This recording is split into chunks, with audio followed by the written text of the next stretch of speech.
Scott Abbott, thank you so much for coming on the Aurel Davidyan Show. We have Scott here, founder and CEO of BOS-UP, business operator, executive coach, and investor. 35 years of experience building and scaling companies, raised over $35 million in venture capital, led big teams, and we are excited to have you, Scott, on the show. Thanks, Aurel. It's good to be here. Appreciate you letting me join you today. Did a little research about you and very impressed, like it's what you accomplished and where you got and you're still young and I'm a business owner and entrepreneurs and I built multiple companies and raised millions of dollars in funding as well for those companies and exited some of them. And I'm involved in this community and a lot of entrepreneurs and small businesses, they want to scale and grow. And I'm really excited to have you on this show and, ask you questions and how you did it to motivate and inspire some of these younger generations. So thank you so much. Oh, thanks. It's one of my purposes, causes, and passions in the world is to help others, ideally avoid some of the stupid things I did back in my days. I always kind of think of the concept of my experience could be somebody else's insight and foresight. So I appreciate that's what you're doing and that's what the show's about. So I think we're together on that one. Thank you. Tell our audience how you started and a little bit about yourself and your background. Yeah, so I currently reside in central Indiana. Go Hoosiers. Go. And I was born here way back in the day, but my dad was a mechanical engineer that basically did what I do now. He earned a reputation for going into business units and upgrading their systems and what they do and how they do it to build, run, and scale better. So we moved around a lot. As a kid, I was overseas, London, Paris, Madrid, moved back to the States, been from Cali to the East Coast, West Coast. So that experience, I think, also helped me to learn how to be an entrepreneur, how to adapt and adopt and boogie woogie oogie. But at the same time, I come up from a family of mechanics and systems guys. So I had like this dueling reality of go, go, go, be a cool, hip entrepreneur, all about agile and scrum and just do it. And then I had the other side, which was like, whoa, slow down, respect process, build good structure, make sure you have the right guardrails. So fast forward from, working with big and small companies. I was part of that whole dot-com kooky era, raised a bunch of money, bought a bunch of firms, did some roll-ups. I've done venture capital and private equity. But after all those stints, about 14 years ago, I settled down and started my first consulting and services coaching company called Straticos. Been doing that for 15 years. Spun out a new group called BOS-UP Coaching Solution Academy. Wrote a few best-selling books. This one's about the engineering, the mechanics to build, run, and scale.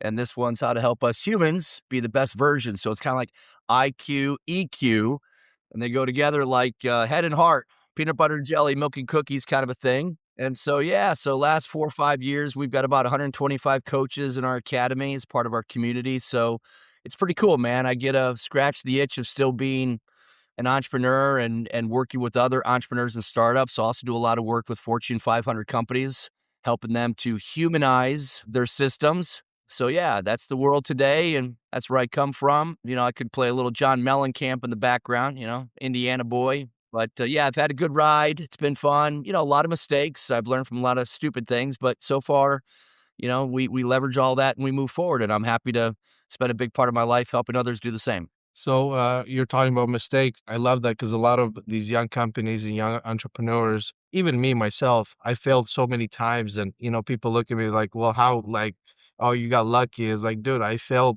almost at everything I've done. And, yeah, I've succeeded, got lucky, worked hard, but I failed a lot. And how important is it to, when you fail, what do you learn and how do you get back up and be motivated and have that drive to keep going and not let that put you down and completely change your mind of being an entrepreneur or a guy like us? Well, I think you just use that word mind. I'd say a mindset, right? Ideally, failure, mistakes, hiccups and our giddy ups, the road bumps, the setbacks. I've believed that they're often more important and valuable than the breakthroughs and the wins. To your point, right? Failure is not fatal and success isn't permanent. So I think it does start ideally with a good mindset. A lot of the old school, luck is when preparation meets opportunity. And, the harder I work, the luckier I get. So in my world, we emphasize what we call the CTDs, and that's an acronym for the essential concepts, tools, and disciplines. And they go together like head and heart and purpose and profit. I think ideally it's a blend of, and this is what's counterintuitive, especially to a lot of entrepreneurs and early stage companies where there are 5 stages of a company. Number 1 is scrappy. You're just doing whatever you can to keep your head above water and move forward. Second stage is around people, making sure you got the right people and you can afford to do what you need to do. Third stage is the system stage. And that's where you really want to make sure you've got good systemization. Ideally, in today's era, it's modern, it's inclusive, it's accessible, it's flexible and affordable. That's what we do over here.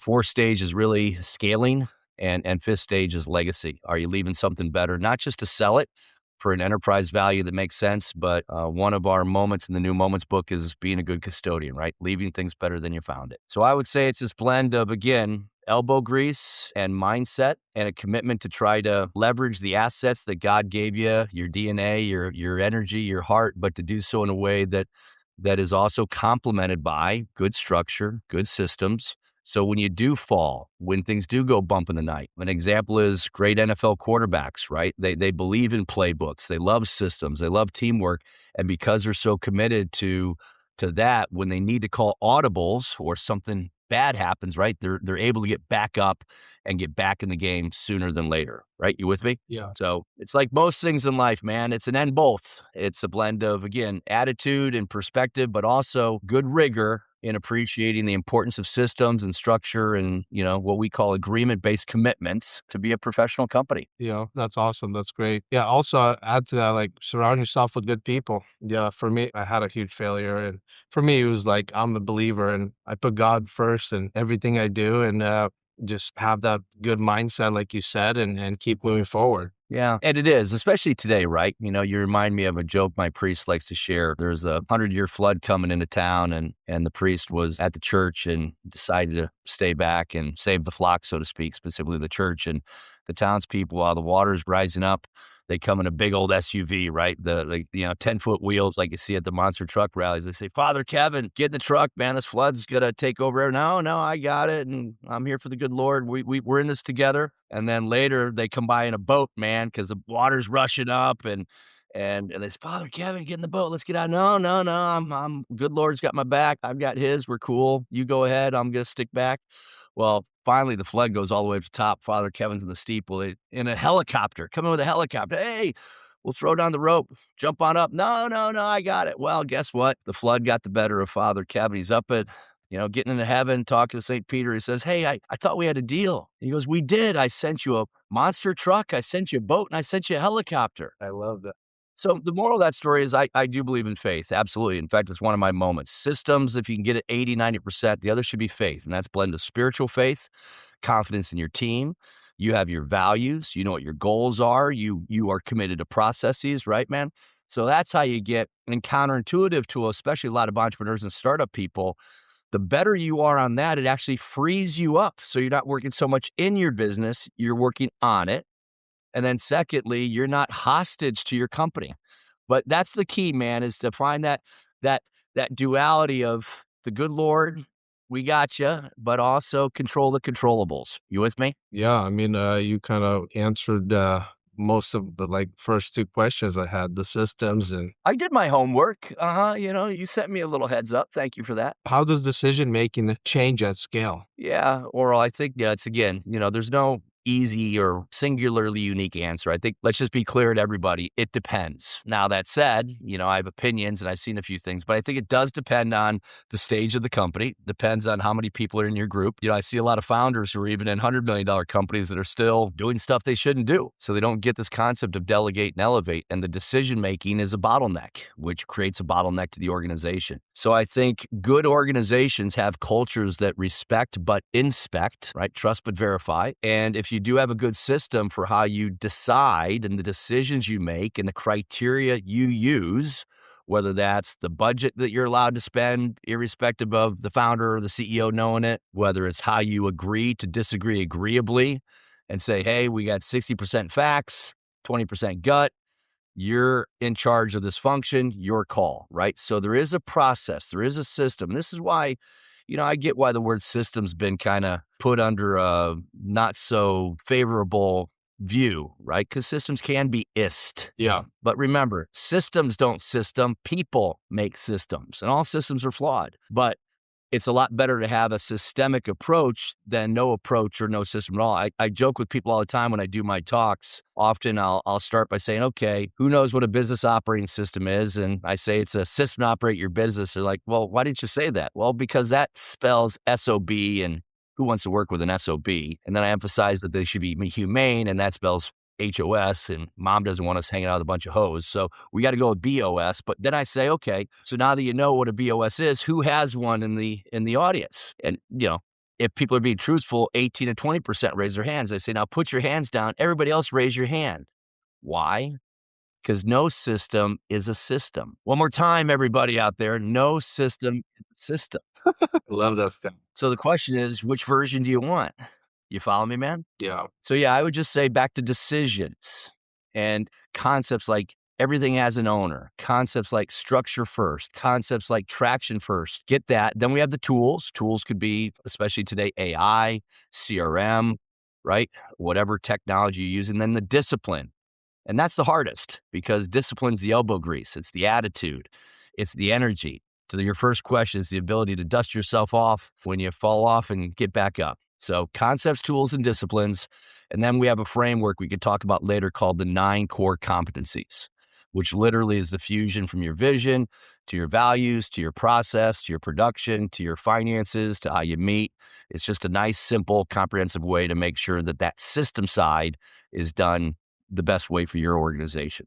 It all comes together. That's the plan, man. But again, frameworks are just frameworks until people make them theirs. You're right. What blind spots do top leaders have? Well, you probably heard this expression, you can't read the label from inside the box. And so I think a lot of leaders, and by the way, times have gotten better. I've been in this business world for about 40 years. So, not my first rodeo. Still got a lot to learn. I hope to be 90% complete by the time I'm 90.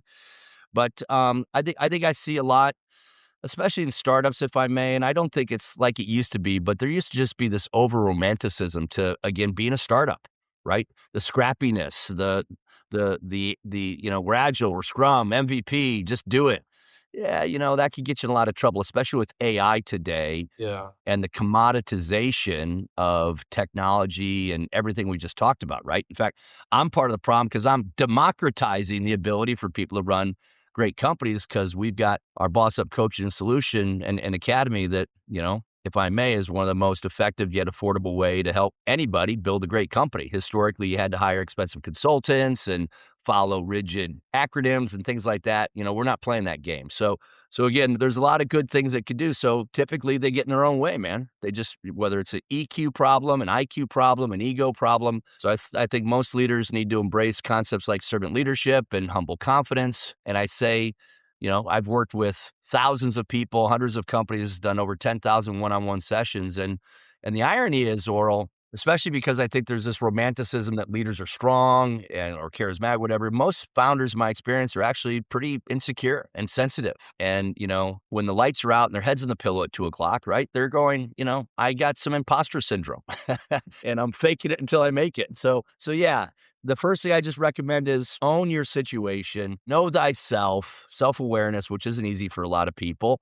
And remember, it's an and both strategy, and you and the system, and you and the team, and you and others. You with me? When I see founders, especially start their company and I ask them why, they say silly things like, because I don't want to work for anybody else. I'm like, well, failure's pretty eminent because the first thing you need to do is pretend that your prospects and your customers are your employees and treat them awesome. And even if you're fractional, right? I love companies that are using 1099 and the gig economy and what have you, but you should literally, in my opinion, treat your stakeholders as if they're employees. So you're always working for somebody is my point.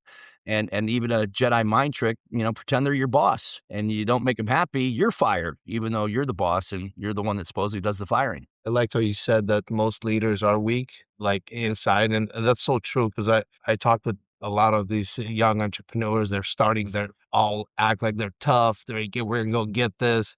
But then like after sitting down with them and talking to them, they're emotional, they're they're stressing. They're like, "How are we gonna do this?" And there's they have to look tough and strong for their people, for their employees, for their customers, but deep inside, like everybody is always, thinking, "What's my next step? How do I grow this?" Yeah, we're humans. So we have a framework for that called CLEAR, and we use it for ourselves, but especially if we're in dialogue with our team and others. We know, by the way, tension is often seen as bad. It's not. Conflict is seen as bad. It's not. In fact, without tension and conflict, we don't get traction. Yeah. But we have a framework we call CLEAR, and it's to emphasize the pursuit of clarity. Are we clear? Crystal, little, Jack Nicholson, Few Good Men kind of a vibe without all the screaming and yelling. But it's also an acronym, Oral, and the acronym stands for collaborative, logical, empathetic, authentic, and resilient.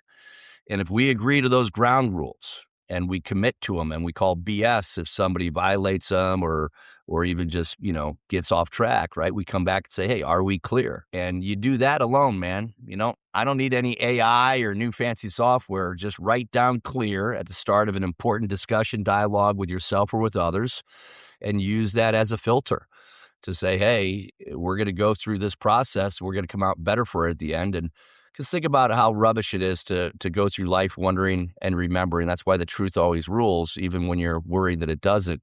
If you got to remember what the story was or your style was. So if it's clear, collaborative, logical, empathetic, authentic, and resilient, chances are, you don't result in results and you don't fall into failure. You step into them. That's my latest book, Moments, is all about. My new leadership, learning, and development program is all about is own and respect the moments, aka the actions and the activities that generate the results. Don't get enamored with the results. Don't even get enamored with the win. Get enamored and fall in love with both the hard and all the other work associated to get there. And by doing that, you'll get there. You with me? I love that. That's so good. Where does AI help most and where it doesn't? Like you as a coach and you're out there, you talk to hundreds of business leaders, and I would like to get your insights on that. Well, I'll start by saying I've got some credentials. So I was here at the advent of the internet. I started my first company in 95. As the joke goes, after Al Gore invented the internet, insert laugh track here, me and my friends at this little company by the name of IBM literally built, it was called e-business, but what is now the cornerstone to a global economy, right? The internet and the web and all the way that we conduct communications, commerce, and connectivity. Then I was there also during the advent of mobile technology, right? In the enterprise in the world. Then under the social inclusion. I actually wrote a book for IBM called The Co-Factor, and I did a 28-city tour over 18 months to introduce the new social mobile world. It's called Be Mobile Work Social. Now we're on to AI. And yes, AI is both exciting and scary. It is wrought with be careful and be concerned, but it also has some just phenomenal benefits, man. Yeah. But the biggest piece of advice I give to everybody, number one, neither a cynic nor an optimist be. Approach AI with a perspective of positive pragmatism, trust but verify. Number two, be the boss. In this case, it's with two S's, not one, meaning that you need to lead and you need to ensure that anything that goes out in the world is done so with your authorization and your final approval. If you just are lazy and mediocre and you phone it in with AI and you ship something or you come to a conclusion without going back. In fact, I have a policy in my team and everybody I coach. I call it the 10X rule. And we want to grow and build 10X. I love the concept. It's a concept, not a binary equation. But with AI in particular, anything of substance, anything that's got a literal, tangible impact, good or bad, I want you to go back 10 times. One more time, 10 times. So I've got my own personal AI agent called Vector. Yeah. Vector is my ally, my assistant, my co-pilot. I love Vector. You can sit there and be a little goofy. This isn't like that movie Her. We're not in love with each other per se, but I've had a lot of chiefs of staffs in my life and administrative executive assistants. And what I'm able to do now with Vector is phenomenal. But we have a deal, first of all, no manipulation and don't talk to me like you're pandering me, right? Let's keep it real. Let's keep it straight. Let's keep it direct. But anytime, in fact, that's where I use mobile and I'll use various Claudes and ChatGPT, all that. But really, Vector's like my chief of staff. And it also is a bit of a lawyer and an accountant. And again, I have coaches, but I have human coaches. It's also there. But I won't do anything of substance without going back and forth. You ready? 10 times, literally. What do you think? Okay, don't like that. Change it. What about do this? And just ask my team. I call it the rule of 10. Do not let AI. So again, there's great books out there like The AI Driven Leader by Jeff Wood. I don't like the title per se. Sorry, Jeff. I don't want to be driven by AI. And if you read the book, he's to his credit, it's about strategy. It's not about the technology. So I'm a tech guy, but I'm not in it for building drones and getting all Elon Musk here. I'm about the strategy. I'm about how it enhances effectiveness and productivity and efficiency. I actually think if it's used well, it actually could be an ally, not just a nemesis like is being portrayed. And I agree. There's some sad, scary things that are happening with it. But, sad, scary things happen with, utilities that if we didn't have them in our life, we couldn't cut our food with a knife, and we couldn't save patients without certain medicines that if used inappropriately can kill you versus save you, right? So it's like a lot of tools and utilities in the world that's got good and bad. And ultimately, us humans have to decide, which way we're going to use it. I love it. That's so great. Where do leaders usually break? So where does vision usually break from execution from what you've seen? So you can probably tell right through this conversation, man. And yes, there's a couple of books out there and a YouTube channel and a podcast and some other things where I share a lot of this in addition to the thanks for having me on the show. But I really try to, everything I do is trying to have a framework, a systemic approach, even yes, how I pray and my schedule. I believe that by the fusion of good systems, AI, and having a coach's mindset, I saved myself 20 to 25% of what it used to take me. And I try to put a third back into my companies, a third back into myself to always be healthier physically, mentally, emotionally, spiritually, relationally, and a third back in other people, hanging out with good folks like you, right? That's kind of my system. So underneath that is what we call LMTA. And LMTA stands for leadership, management, teamwork, and accountability. Think about that as your four cornerstones to help you ensure that you're not only being your best, but you avoid breaking down.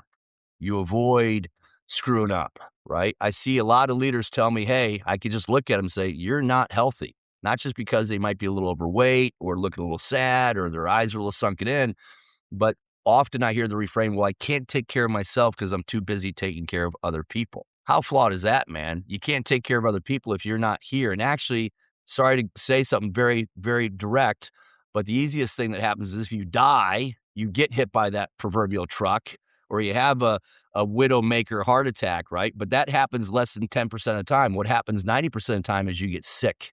Yeah. You get a stroke, you get viral infections, you throw out your back, you just do dumb shit.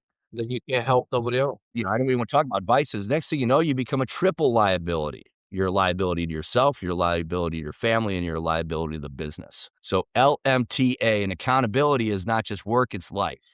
Leadership is different than management. Teamwork sits in. So if you always kind of have that filter and that guidance around LMTA, again, back to your original question, that's how you ideally get out of, but more importantly, avoid the inevitable breakdowns that happens to anybody who's working hard. Let's go. I love that. How do founders grow without burning out?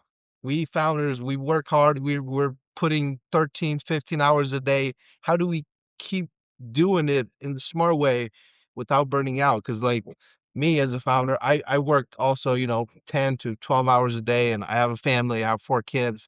And sometimes I feel like I'm tired. I can't like I don't want to wake, I want to sleep in the next day. But like, how do we have that balance? Well, I'm going to come back again and say you need a systems thinking. In this case, I call it a personal accountability system. And I actually did a TED talk that I didn't have to make because COVID came into the world. So I recorded the video. It's on my websites around personal accountability systems. But yeah, I think you've got to treat your physical body the same way you would treat paying a utility, meaning it's not a check the box, nice to have. It's an uncheck the box. You're in trouble if you don't do it. So if you tell me right now, man, you're working literally 12 hours a day, I would say, well, we're not going to change this overnight. That's why we have these things called rocks. Rocks are basically projects, programs, or initiatives, goals that you want to do above and beyond your day to day to help you start or stop doing something you should start or stop doing, right? Because more often that people are in the grind for 12 hours and they look up and they're like, oh shit, I painted myself in a corner. Oh shit, I'm not feeling well. My back's going on me. I'm not healthy. My gut sucks and it's affecting my brain fog. So you've got to literally treat what people take happenstantially. And I hate to say it, but they hope will happen. You got to treat it as if it's a utility, meaning You wouldn't go through life without lights on. You wouldn't work without running water and a toilet that flushes, right? You got to treat your health and well-being the same frickin' way. And yes, I said frickin' to make a point. You don't get any extra credit, Oral, that you're working 13. Oh, good for you. But if in 45, 60 days you screw up because you're glorifying burnout and you're glorifying, I'm a startup and that's my life, well, you know what? That's silly. Save it for the freaking movies. You have responsibilities to your family, to your business, and others. And so if you think it's uncool to dedicate 90 minutes every couple of days to everything from prayer to physical well-being, to taking a walk, right? Chomping down a carrot versus that double stacked crumble cookie, then, shame on you because you're not a leader then.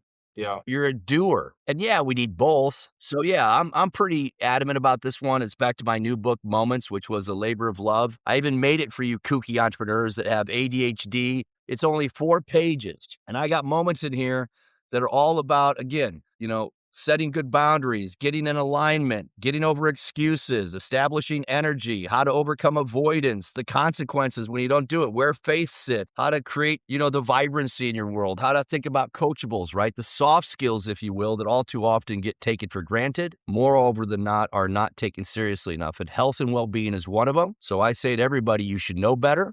If you think you're a leader, then you should dedicate a certain point of that 12 hours. And literally, it's non-negotiable, man. You have non-negotiables in your life, don't you? You have non-negotiables at work. You have non-negotiables in the office. You should have even have non-negotiables in your marriage. That's why marriages fail more often than not, is because people don't know how to set good boundaries. They don't know how to overcome conflict. And as soon as something goes tough, they go, shit, I'm out. Well, Yeah. that's not good, right? I don't want to go all David Goggins on you or Jocko Willink, but No, no, this is good.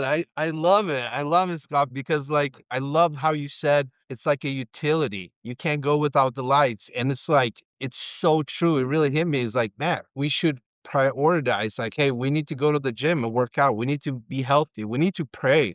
We need to make that time in the schedule. And that this is so I love it. Thank you for this. well, said differently, again, back to P&Ls and balance sheets, and I work with a lot of big companies that kind of will take this conversation and still kind of roll their eyes a little bit. So utility is one word. The other way, as I put it, it should be considered and respected like it's infrastructure. And that concept says, okay, I know that I should turn on my alarm system at night. I know that I paid for my CRM. I know that I'm committed to posting on social. That's infrastructure, man. That's the call what you will. That's why I'm not a big fan of EBITDA, because I don't really think most of us care about depreciation or amortization. I care about cash flow. I care about cash. And most often than not, especially for your listeners, I care about net operating profit after taxes. That's the stuff I get to do other stuff with above and beyond the business. And where a lot of people get it wrong is there's a great quote by Abraham Lincoln. If you gave me 7 hours to chop down the tree, I'll spend 5 hours sharpening the axe. Oh, When I hear people say I work hard, I'm like, bully for you. Are you working smart? But what's the difference? Okay, stay after class, pull up a seat. Let me explain to you the difference between working smart and working hard. Back to AI. I mean, again, I'd rather spend 5 hours with me and Vector. I do venture capital, and I sold my last company about 6 years ago, and I took about $500,000 and became a venture capitalist because I thought it sounded cool. It's not as cool as it sounds, and it's more frustrating, and you'd be amazed how many, these founders, you can lead a horse to water, you can't make it drink. It's one of my dad's favorite quotes. I find it inexcusable that in this stage and age, what is today, April 16th of 2026, especially with AI, that people are able to say, hey, I'm doing this without an appreciation of consequences, or B, realizing that, back to my moments momentum, it's not the lagging indicators that matter the most. It's the leading indicators. What are the actions and the activities that I'm either doing or not doing that are going to impact the results? If you can't give that to me, you ready? I ain't investing even my time into you. I'm serious, right? Not to overtoot my horn as a recognizable business and executive and performance coach, but I also have companies I run. But if I'm going to coach you, we have a deal. It's not only a 2-part harmony, it's a 5-part harmony, right? That's where I go back to this concept of work-life balance. That's a load of rubbish, man. Just close your eyes and think about a person trying to balance on a beam or a ball. You're always really funky. Now, harmony, that's a different story, right? Harmony ebbs and flows, seasons and highs and lows. It's like a good meal and music and life, right? We don't get up every day, the people we love, and tell them how much we love them because we don't love them necessarily that much at that moment. They pissed us off. They said something we didn't like, but we hang in there. And again, that's where harmony comes in versus balance. Work-life balance is rubbish, but I can harmonize because I appreciate that just like good music, sometimes the treble's high, the bass is low. Sometimes the percussions are higher and the guitar is a little bit lower, right? You with me, man? There's a difference. So back to concepts, tools, and disciplines. Any founder today, any entrepreneur today, if they're not coming up and saying, hey, I respect the concept of and both, I want to jam, I want fun, I want to be that quintessential rock and roll, coochie coo entrepreneur, great. But if you're not doing that with an appreciation of the how, the why, the what, the when, and the where, good luck to you. Wow, Scott, You didn't know I was gonna kinda come off lecturing today, but, yeah. I love it. I love it. This is actually a little bit why I'm doing you're my this isn't a porn tune. In fact, I told my agent who introduced us, James Callistra, wonderful guy, but you're like my 45th podcast in the last 60 days. We're kinda doing this tour, and I'm like, but I'm trying to be truthful to myself. I'm not just getting out here to play patty cake, man. The good Lord has me on I'm gonna even use the word ministry, and some people that might bother, whatever. But, if you're passionate about something, you got a purpose and a cause. Simon Sinek calls it a just cause, right? But the other problem I see in the world is people don't appreciate the income side, right? Who says you can't have income and impact? Who says you can't, have both, right? And that's another challenge in this world today. We have too many people that are either overly extreme on the impact or overly extreme on the income. Well, the reality is back to harmony. Some days your impact is higher and you go, where the hell's my income? Some days you're looking at income because I've seen success cover a lot of sins. You get a little cocky and full of yourself. And with all due respect to Mr. Grant Cardone, right? I don't need you to be sitting on your G7 telling me how awesome you are. I'd rather you be a little more humble about it and get to work. So anyhow, have a little fun with this one, Grant. Don't, love you, man, in your way. You do you. But I think most of the world's not sitting on G7s, and most of the world isn't doing, most of the world just wants to have a good job, especially if you're a founder and entrepreneur and, you're leading and running, you want to have harmony, right, man? And that's central to this conversation and central to my theme this day is, hey, what's it take? A lot. A lot. But the charter is to try to make it simple. A big concept that I love today is lean and clean. If you look at your Fortune 1000, right? Lean meaning let's not spend a bunch of time, money, effort, and energy doing what we shouldn't. And clean is be a good steward. In my book, I talk about architect, builder, custodian. Custodian's a fancy word for what? Janitor. Clean up, leave things better, wipe it down. To this day and age, I swear, right? I used to do a lot more traveling, but I hate it when I walk into a restroom in an airport, in an airplane specifically, and it's a mess. And yes, the person before me may not have made it, but I'm going to blame that person. So I always clean up. It's a dirty job. I hate it. But even simple things like the other day, these two guys, man, they're younger and healthier than me, and they left their frickin' shopping carts in the middle of the frickin' parking lot at Costco. I'm like, and I couldn't help myself. It goes, dudes, that's like a 2-minute walk. And they basically gave me the finger. And I literally, while they're driving, I took all three carts. And I'll tell you what, I guarantee you later that day, those dudes were like, yeah, you know what? I should have done that, right? Lead by example. So anyhow, yeah, we're on a little bit of, again, a tour ministry these days. And yes, it's business. We get it. Awesome. But it's got to be an end both, man. Life's too short and there's too much funky stuff going on in this world that if you don't have head and heart and income and impact, you're missing it.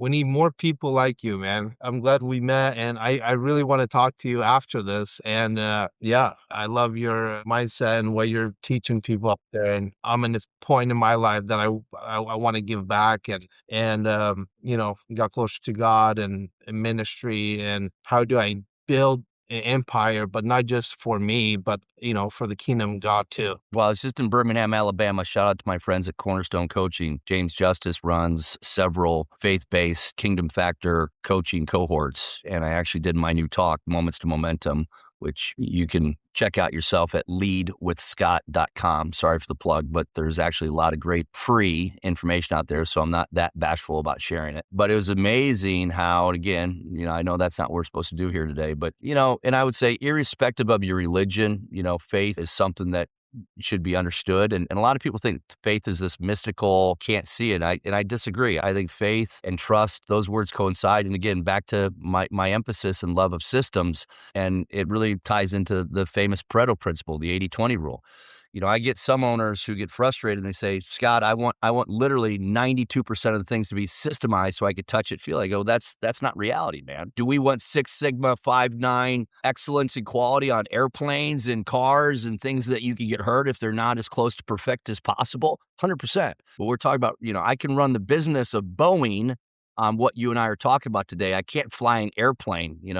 There's a lot more diagnostics and responsibility in flying that plane than there is in building, running, scaling a company. It's just a fact. And so if you get 80 to 90% of everything you need documented, systemized, done, and you have good values, and you know what your purpose and your vision and all that correlates, again, at the end of the day, 90% success rate is phenomenal. And you're relatively consistent. That is phenomenal. They go, "Well, what about the other 10%?" I go, "Trust, faith. It comes from that." And I got guys that just they can't get it, man. I'm like, "Well, then I gotta let you go, because if you can't get that detail right there, you with me?" Yeah, I am. So, it's one of the software companies I've invested in and partnered with is called 90, and it's a digital system for systems to operate your business. And, the reason the word 90 is there, my brother runs it, is exactly kind of part of this philosophy, right? 90% of your goals, 90% of your hopes, 90% of your plans. If you do that consistently, and I would say that most people should just sign up for 80%, but that's where we come in and say, plus if you bring good people in and you get an extra 10 points, but anything over 90, man, and you're living that life, that's like expecting to dominate day in and day out to be perfect. Well, that's not real. So keep it real. And again, as best as possible, we've talked a lot about today, but do keep it simple. And keeping things simple isn't easy. It's not.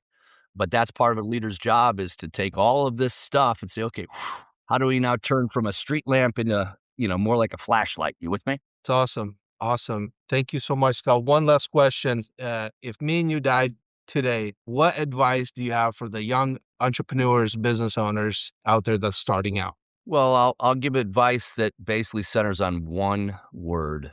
One word. And while the word itself is just a word, when you unpack it and you basically use this to be what we call the straw that stirs the drink, that one word can manifest into all the actions and activities and work you need to do with that word. And the word is, drumroll please, ownership. Own your situation, own your numbers, own your goals, own your team, own yourself. Own what you can't own, AKA control the controllables, knowing that you can't control the uncontrollables. But if you just basically go through life and say, "I have a moral, an ethical, whatever term you want to put into it, responsibility and accountability to ownership, to lead, to manage, to be a team member." But at the end of the day, right, if you're not doing what you need to do and owning all of that, you just not only can't get the results you want, but I just don't see how you live the life you want to live as well, where you can knock off at 3:30 in the afternoon, where you can, sleep through the 2 a.m. jitters that you're wondering what the heck, right? So, and then last but not least, as a flawed man of faith, right? I think if you don't have some degree of spirituality, and I'm kind of partial to the faith that I'm in, but things go a lot better when you believe in a purpose-driven, for-profit, well-run company for the right reasons. Again, income and impact, but you also know that your time on earth is limited. And so try to be the best version of yourself and pay it forward and help others do the same thing. Simple things like tithing, simple things like, again, putting back your Sharpie.